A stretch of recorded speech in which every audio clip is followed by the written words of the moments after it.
So ayan guys, gumana nga yung power station na in-order ko sa Shopee. Ayan, 13 volts, AC 220. Ito dalawa yung input niya, tsaka ito 220 din, dalawa. Tapos ito mga USB, mga sa cellphone. Pwede nyo isaksak dito. Dito naman mga DC.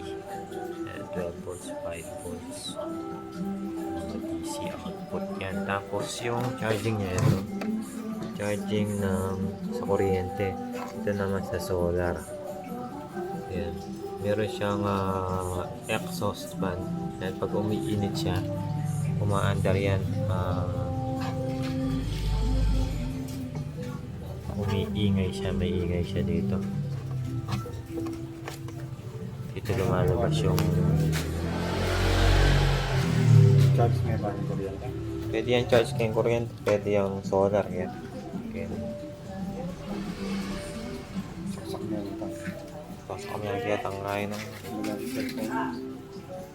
pwede ka mag-charge ka ng cellphone kahit kaya ni 220.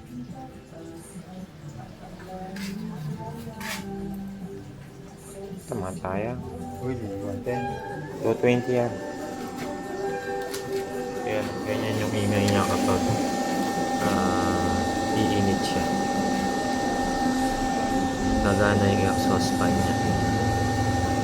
Hindi naman ganun nakalakas na ingay. Sakto lang.